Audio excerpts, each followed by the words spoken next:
सम्राट नरसिंहवर्मन प्रथम एक नाम जो इतिहास में सिर्फ एक राजा के रूप में नहीं बल्कि दक्षिण भारत के गौरव के प्रतीक के रूप में दर्ज है। 7वीं सदी का भारत, जब पल्लव साम्राज्य समुद्र से लेकर पर्वतों तक फैला था, लेकिन क्षितिज पर एक तूफान उठ चुका था, चालुक्य सम्राट पुलकेशिन द्वितीय का आक्रमण। कहते हैं जब संकट सबसे बड़ा होता है तभी असली योद्धा जन्म लेता है। राजमहल के आंगन में पले बढ़े नरसिंहवर्मन को बचपन से ही सिर्फ शस्त्र विद्या नहीं बल्कि नीति और धर्म का भी ज्ञान दिया गया। उनके गुरु हमेशा कहते, राजा वह नहीं जो सिर्फ ताज पहने, राजा वह है जो अपने लोगों के लिए ताज का भार उठाए।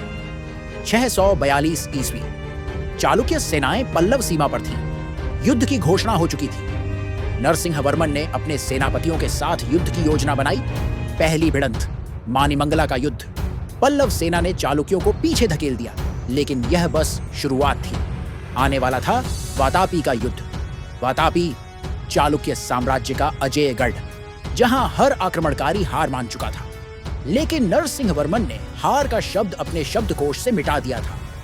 उन्होंने पहले चालुक्यों की रसद काटी, उनकी सेनाओं को थकाया और फिर बिजली की तरह आक्रमण किया। लंबे और भीषण युद्ध के बाद पुलकेशिन द्वितीय हार गया। वातापी पल्लवों के अधीन आ गया।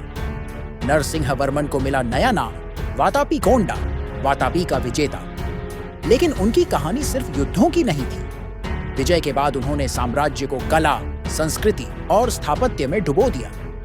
महाबलीपुरम के अद्भुत रथ मंदिर, गुफा मंदिर और अर्जुन तपस्या जैसी शिल्प कृतियां आज भी उनकी दृष्टि और संवेदनशीलता की गवाही देती हैं।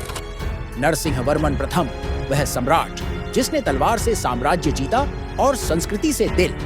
आज भी महाबलीपुरम की चट्टानों पर तराशी गई कहानियां हमें याद दिलाती हैं कि असली विजय सिर्फ भूमि की नहीं, आत्मा की होती है।